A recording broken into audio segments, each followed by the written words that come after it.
कहानी अंधकार से प्रकाश। गांव का वीर। एक छोटे से गांव में अर्जुन नाम का युवक रहता था। वह साहसी और ईमानदार था। गांव वाले उसे अपने रक्षक की तरह मानते थे। उसकी छोटी बहन माया उसके साथ रहती थी, लेकिन उसके मन में लालच और अंधेरा भर गया था।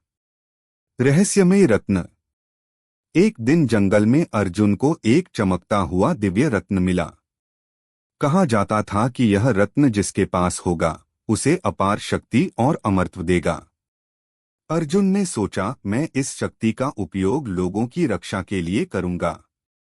लेकिन माया की आंखों में लालच चमक उठा। बहन का धोखा। रात को जब अर्जुन गहरी नींद में था, माया ने उसके ऊपर वार किया। उसने रत्न छीन लिया और अपने भाई को गहरे अंधेरे खड्ड में गिरा दिया। अर्जुन ने अंतिम बार अपनी बहन का चेहरा देखा, विश्वासघात से भरा हुआ। अंधकार में जागरण। अर्जुन की आत्मा खड्ड में नहीं मरी।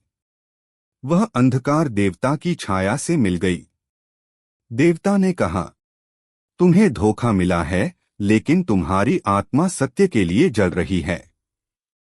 मैं तुम्हें अंधकार की शक्ति दूंगा। अर्जुन एक नए रूप में जागा, छाया योद्धा, शैडो वॉरियर। गांव पर माया का राज।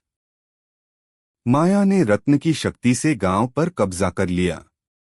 वह निर्दयी रानी बन बैठी, लोगों को अपने पैरों तले दबा रही थी। गांव वाले डर में जीने लगे और अर्जुन का नाम तक लेना भूल गए।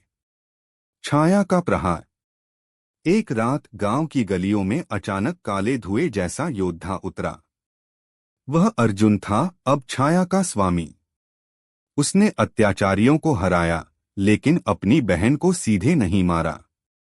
उसकी आवाज गूंज उठी, माया। शक्ति का मतलब दूसरों को कुचलना नहीं, उनकी रक्षा करना है। अंतिम टकराव।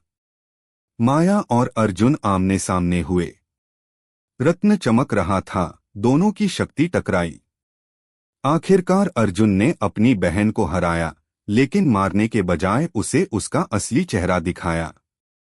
उसकी आत्मा में जलती लालच की आग। माया पछताने लगी और रो पड़ी। नई सुबह। रत्न टूटकर बिखर गया। गांव पर से अंधकार हट गया। अर्जुन छाया की शक्ति लेकर भी गांव का रक्षक बना रहा। लोग उसे अब अंधकार का प्रकाश कहने लगे। इस तरह कहानी वीडियो जैसी ही है, धोखा, पुनर्जन्म और बदला। लेकिन यहाँ भाई अंत में बदला लेने के बजाय मुक्ति गांव को मुक्त करता है।